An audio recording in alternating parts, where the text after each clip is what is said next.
start with some macro commentary and then go into the financial results for the year, the specific quarter. Economic activity gained momentum during the year, as is visible from high frequency indicators such as PMI. Monetary policy pause was extended with CPI inflation easing below 5% level and liquidity conditions in the banking system improved over the quarter.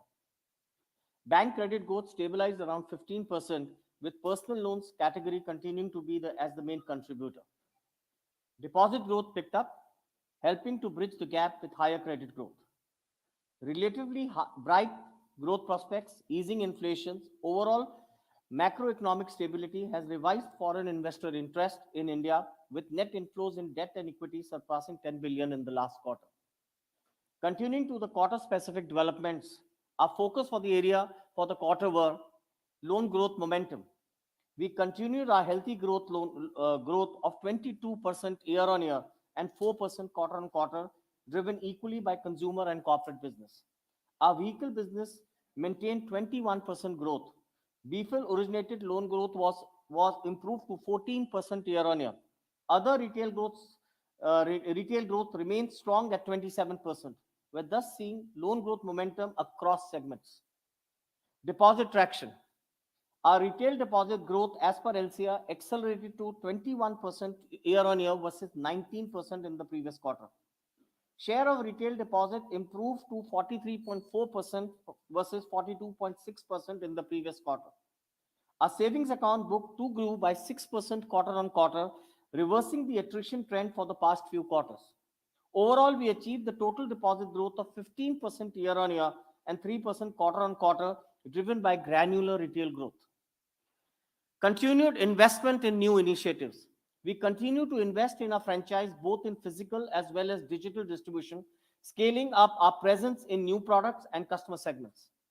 Our affluent deposits grew to 44,400 crores, up 22% year-on-year.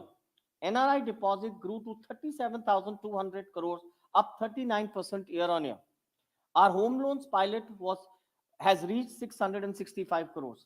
We have hired around 12,600 employees in our distribution over the last 4 quarters. Improving asset quality. Our gross slippages reduced from 1,603 crores to 1,376 crore quarter-on-quarter. Our restructured book too reduced by rupees 475 crores from 0.84% to 0.66% quarter-on-quarter. Our net NPA is at 0.58% with a provision coverage ratio stable at 71%. Our contingent provisions are now at 1,700 crores with the total loan-related provision at 121% of gross NPAs.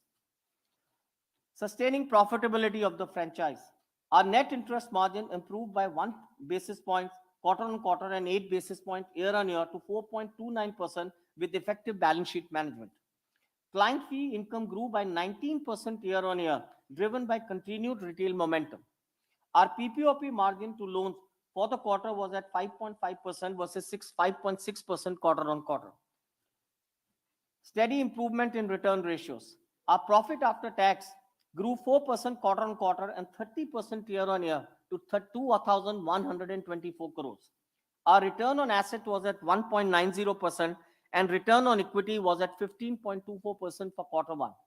Our capital adequacy remains healthy with CET1 of 16.44% and overall CRAR at 18.4%.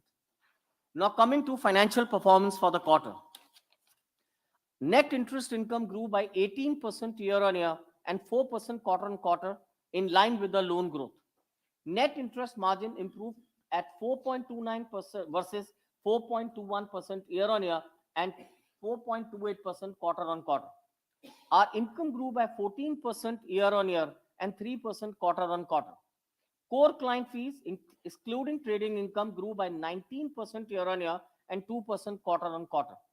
We had positive non-core income of rupees 91 crores during this quarter. Share of retail fees improved from 73% to 73% from 70% year-on-year. Operating expenses grew by 6% quarter-on-quarter with cost to income ratio of 45.9%. The OPEX growth was driven by employee addition, investment in distribution, technology spends for the new platform launches and preparing for the annual appraisal actions. The operating profit for the quarter was at 3,831 crores going up 12% year on year and 2% quarter on quarter. The PPOP margins to loans continue to be healthy at 5.5%. Core PPOP growth was at 14% year on year and 1% quarter on quarter. On the asset quality and the provisioning front, our provisions for the quarter have further reduced to 991 crores and are below 1000 crore mark for the first time in last 3 years. The annualized provision to loans are thus down to 132 basis points now versus 142 basis points for the previous quarter and 155 basis points for the previous year. As expected, we saw a reduction in gross slippages from microfinance, corporate, and other retail segments. The vehicle finance unit saw increase in slippages given quarter one is seasonally weak than quarter four. Overall, the GNPS for the bank were at 1.94% and net NPS was stable at 0.58%. We have maintained provision coverage ratio of 71%. Total loans related provisions are at 2.4% of loans and 121% of gross NPS. Profit after tax for the quarter was at 2,124 crores, growing 4% quarter on quarter and 30% year on year. Our CRAR, including profits, remain healthy at 18.40%. Return on asset was at 1.9% and return on equity at 15.24%. Overall, the first quarter of our planning cycle 6 strategy saw progression towards the stated objectives. Loan growth was at 22% against our expected range of 18 to 23%. Seasonally, the first quarter is softer quarter for vehicle and microfinance businesses, and seasonality should support the loan momentum during the rest of the year. Retailization of liabilities continues with 21% growth in retail deposit as per LCR and healthy 6% quarter on quarter growth in SAR deposits. The share of retail deposit as per LCR improved to 43.4% and we aim moving towards 45 to 50% in PC6. Asset quality improved in all business except for vehicle due to seasonality. The annualized credit costs are down to 132 basis points, inching towards our expected range of 110 to 130 basis points for the year. All key profitability metrics across NIMS, PPOP margin, ROE have maintained healthy position and are in line with the communicated aspirations. We continue to scale up new initiatives like affluent, NRI, tractors, merchant acquiring, home loans, and digital launches. These provide further growth avenues for the bank. We have thus begun well on a PC6 strategy execution and are committed to the ambitions outlined in our strategic plan. We can now open the floor for question and answers.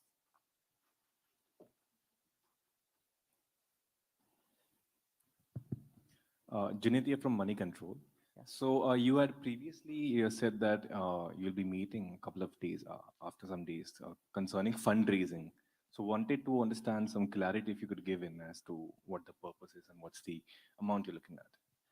We are not raising any funds. So we do put a clause in our AGMs every year for our borrowings to be raised at a certain point. So we have not, and it's an enabling clause. We are well capitalized as of now, and we don't believe that we need to do a fundraising or a capital raising right now.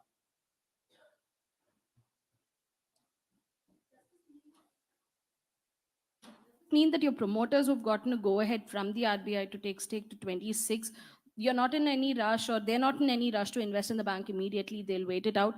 And the bank has also stated pretty much in the past that there are intentions to get into insurance, asset management, wealth management, and so on. Would this inflow of money that comes in be deployed into parabanking activities rather than more banking? So we don't have the license for parabanking as of now. So unless and until we get a license for parabanking, we can't talk about it. That's number one. Number two, like I said, we are well capitalized as of now, and we don't need the capital. For promoter to infuse funds into us, I think we need to first decide what is the source of what capital do we need at any point of time. We don't need capital as of now, and I think the question of raising capital does not arise.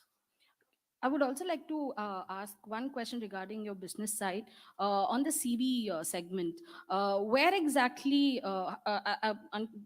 presentation is not uploaded on the website, on the exchanges? We couldn't see the numbers here as well. So if you could take us through how the buckets are functioning there, and there's been quite a lot of demand, or rather supply, from NBFCs as well. A lot of them have rebounded, so have the small finance banks. So how is your pricing today on the CV segment vis-a-vis the entire So we competition? operate in a very different segment, and we operate in what we call as the SRTO segment. And I think we have a very good positioning in that segment, and we operate in tier 3 to tier 5 cities in a majority manner. If you look at the top two players, and you will see that the top two players have never lost market share in this segment because of their ability to continue with the business over the cyclical downturns. We've been in this business for 33 years, and we believe that we have loyal customers who continue to be with us during up times, bad times, and good times.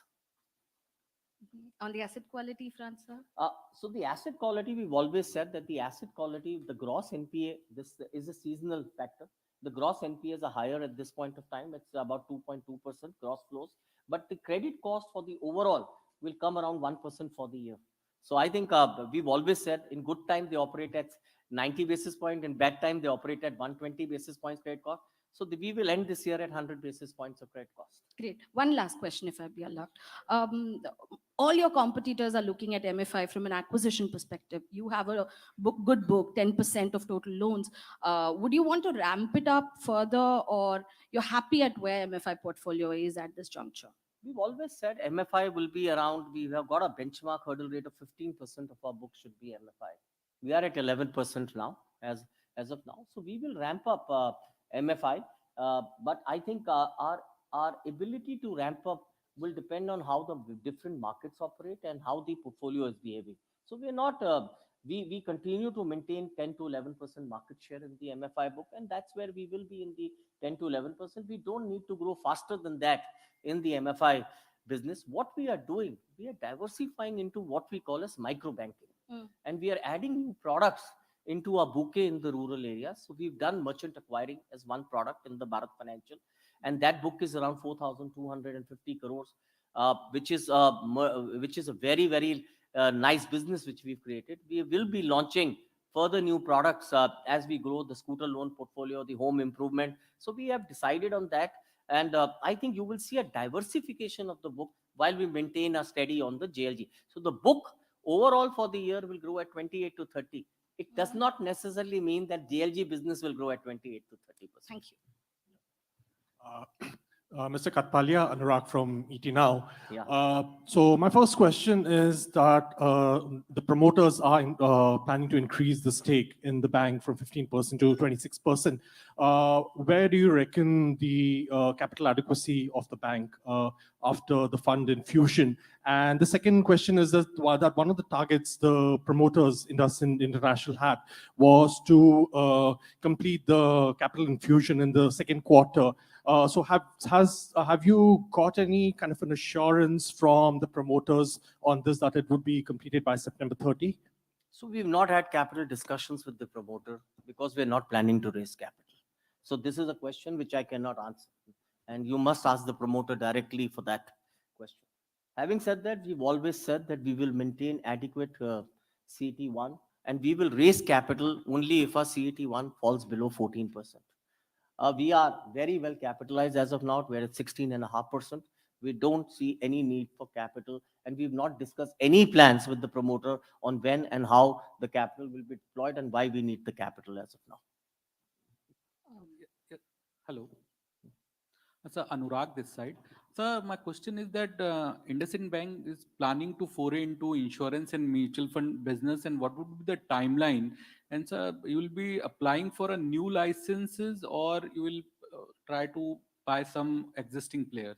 We don't have a license as of now. So the question of us foraying into insurance and mutual fund will only arise if the regulator gives us a license, and I don't think we have the license as of now. So you're willing to, have you reached to regulators for the We have an ongoing discussion with the regulator, but there is no confirmation or from them that we will get the license. So I think we have to wait for the license to come in before we commit to the market that we are foraying into that business. And so there is no definite timeline for There's no definite timeline for that. Okay. So just to add to that question, your promoters have bid for Reliance Capital, which also includes mutual fund insurance. Is there any conversation at the board level or with the regulator to merge it with the bank or bring it under the bank? Is there some conversation Not at which all. is Not at all. I think it's an independent activity done by the promoter, and any questions regarding Reliance Capital has to be discussed with the promoter.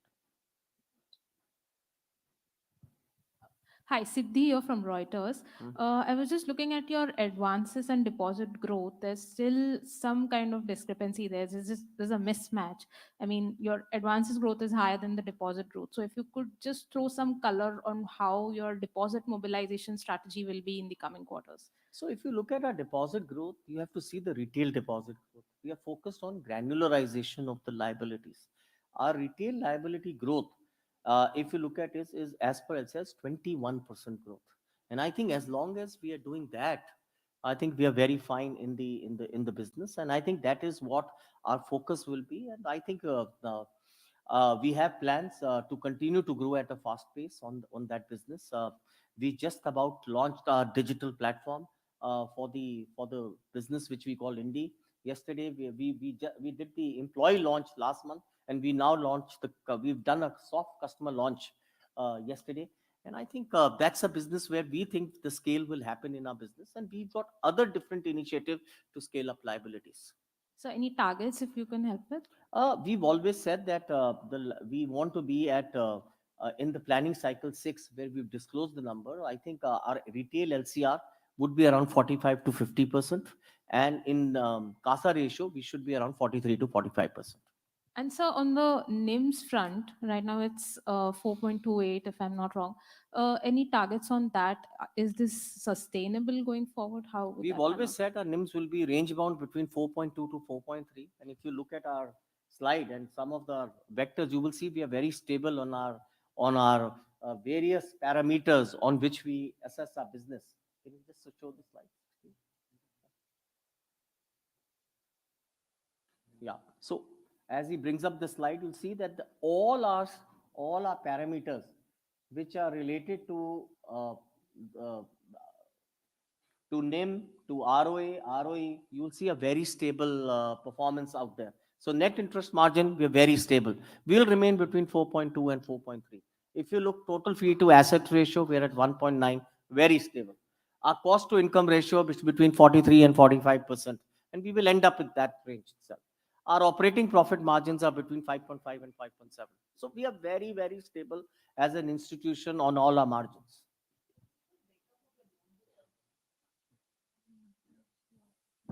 It's there in the investor presentation. We can show it to you. Yeah. So this is our loan book, and 54-46 is the mix. I think 54% in consumer.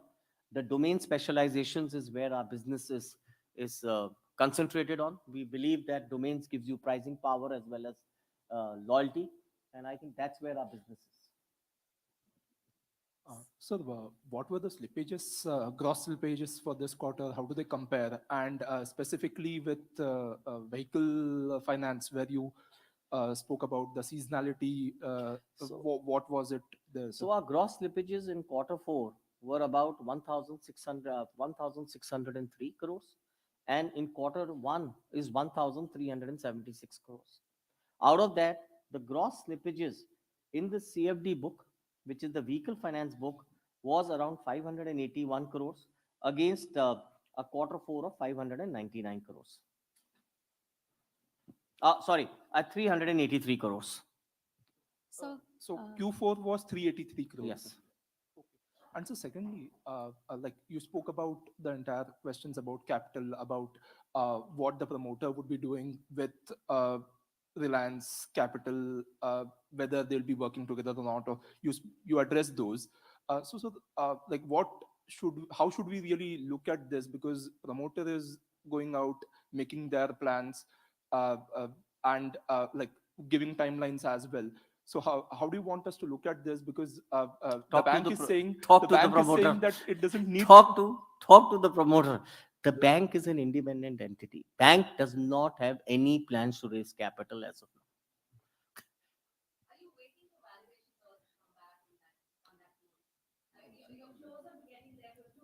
But I have to so you're putting words into my mouth.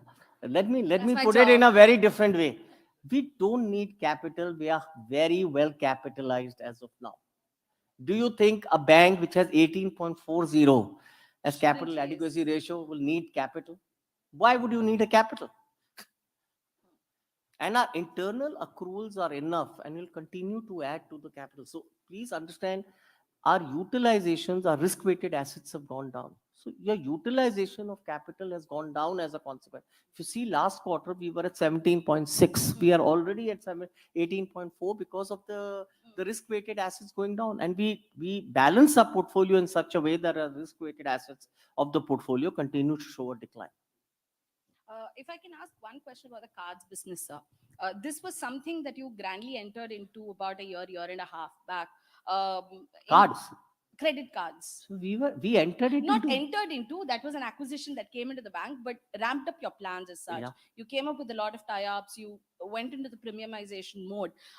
It's been about 1.5 years now, and if I look at the league tables on the card, the disparity between the number third and the number fourth player itself is very huge, and you're somewhere between the fifth and the sixth. How are you going to shrink that? You're about 22,000 in terms of carding base. So what is your plan there? Is that something that you want to keep as an elite product or a growth product? So I think it's a question which we've been asking ourselves also. So card as a business is a very engaged product, and it creates customer life cycle. We are in our portfolio, it's 3% of our book as of now. The issue with this is that we've always said that personal loan and cards will not be more than 5% of our book, because we have a microfinance portfolio which is actually 13 to 14% of our book. So that ends up at 20% of our book. So that's the unsecured exposure which we want to take in our book. So at some point, if we see our MSME and the mortgage book scaling up, we will definitely scale up cards at that point of time. Otherwise, we will never cross the 5% barrier on the overall unsecured in the non-MFI unsecured business. Hi, Jaspreet here. So I just wanted to, I don't know if I missed this in your opening remarks, but could you help me with your corporate loan growth over the quarter year on year, maybe on a sequential basis as well? And could you also indicate where the demands in the corporate sector seems to be coming from, given the current progress in the CapEx cycle as well? So we grew the corporate book at 22% year on year and 4% quarter on quarter. I think the growth happened in the MSME and the SME side of the business, where we grew at 10.4%. The large corporate grew at about 3.5% for us. Okay. Quarter on quarter. And is pricing one of the sticking points in the large corporates market currently? Because recently we've seen commentary from different banks saying pricing has been disrupted. It's becoming a sticking point, especially for the large corporates. How are you looking at the pricing? See, we play in areas where we have a right to win. We actually are very clear about it. So if you look at us, we're not going to be there in every deal on any deal. We structure the deal in such a way that we have a transaction banking product or a global markets product making up for the loss in yield.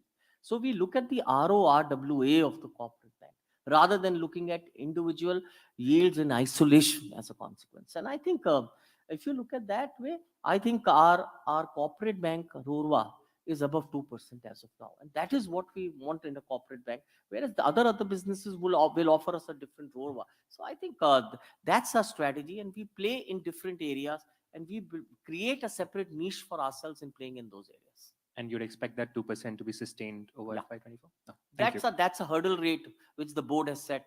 Below that, we will not do it. Okay, thank you.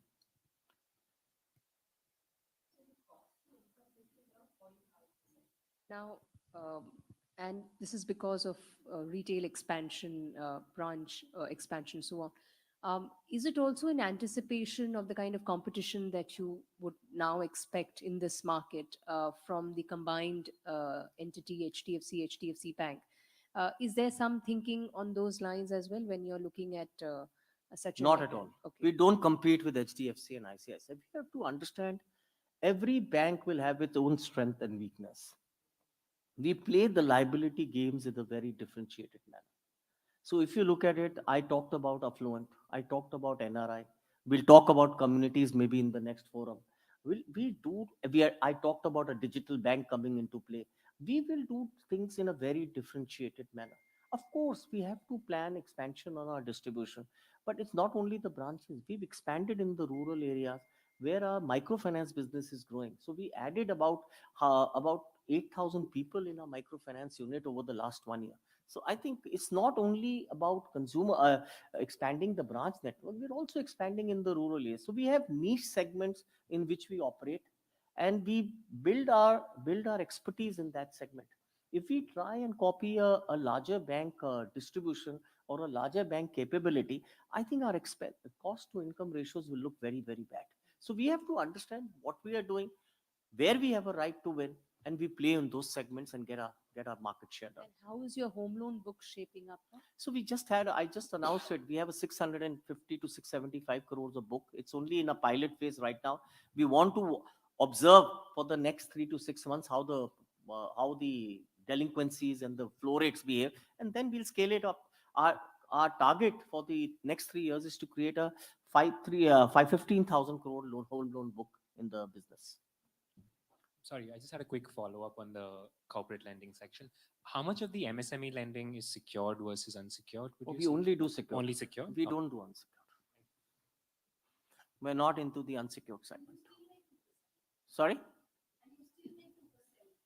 We make more than 2% on the MSME side. It's a very, very profitable segment for us.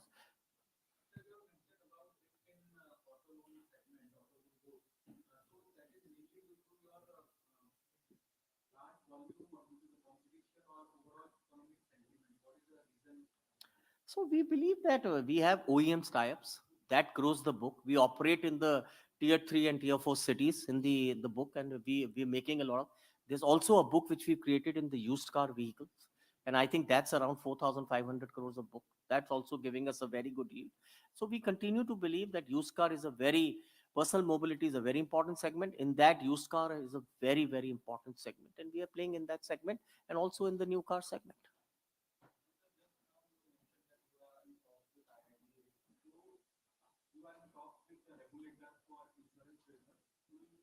I never made that statement. Talks are going on. There is no talk with the insurance regulator. Again, I'm saying I've never said that. We've not decided. So we don't have the license for anything for us to decide what we want to do. Yeah.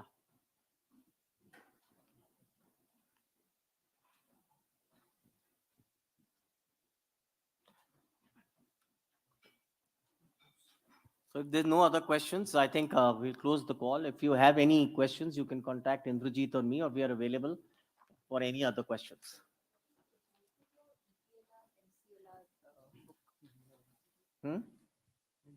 Benchmark. What is the portion of your book? I think if you look at it, we have a 48-52 mix. 52% of our book is fixed rate book and 48% of our book is floating rate book. In the floating rate book, it's about 40% of our book is EBLR and 60% of this is MCLR, right?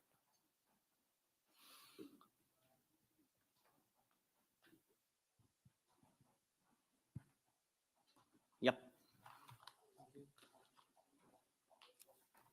Thank you.